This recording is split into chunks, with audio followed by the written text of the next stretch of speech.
musclé. Vous voulez devenir plus fort? Quand vous êtes dans la salle de musculation, est-ce que vous arrivez vraiment, lorsque vous faites le deadlift, à soulever la barre de traction avec puissance? Ou avez-vous besoin d'attacher vos poignets pour pouvoir soulever les haltères? Si vous avez un problème de poigne, la méthode Lafay peut-elle vous aider? Non, à ce qui paraît, c'est une méthode pour les faibles, pour les débutants. Hein? Alors, voyons un petit peu. Connaissez-vous vraiment la caléonistique? C'est la musculation de nos ancêtres. Et ouais, et ils avaient des astuces. Et oh, c'est bizarre, on les retrouve dans la méthode Lafay. Je croyais qu'elle c'était une méthode pour les débutants, pour les faibles. Oh, voyons. Comment cette méthode peut-elle nous aider? Pour tous les pratiquants, vous connaissez certainement les exercices que je vais vous mettre ici.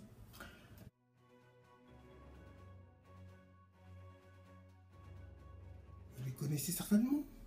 H, qui est l'exercice pour les abdos, où on se tient sur la barre de traction. Ou encore cet exercice-ci, le numéro 5 de la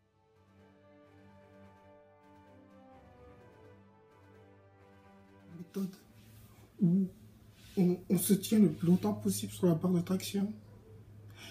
Ah, mais c'est bizarre ces exercices. Et quels sont leurs avantages?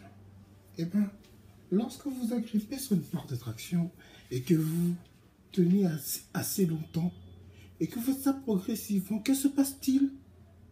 Eh bien, vous acquérez beaucoup plus de force dans les mains, dans les avant-bras, et donc vous devenez beaucoup plus fort.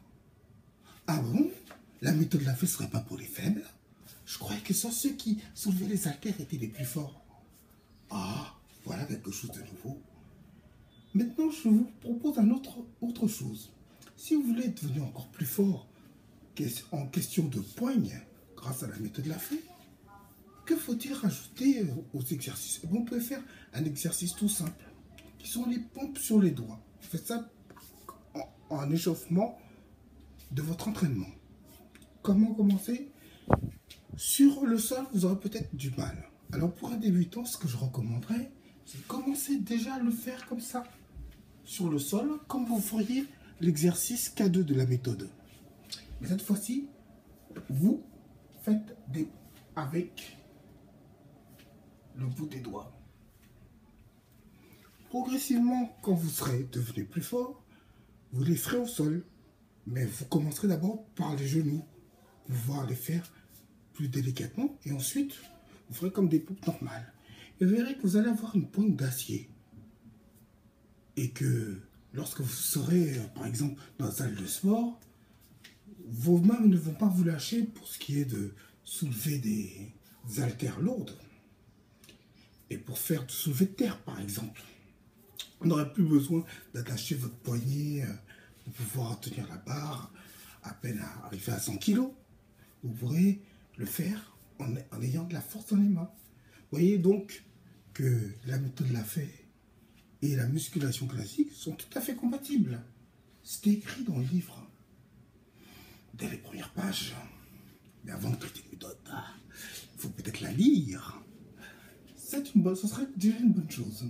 Alors sur ce, pour vous avoir donné cette petite astuce, je vous remercie de m'avoir écouté et je vous souhaite de bonnes vacances et je vous dis à la prochaine.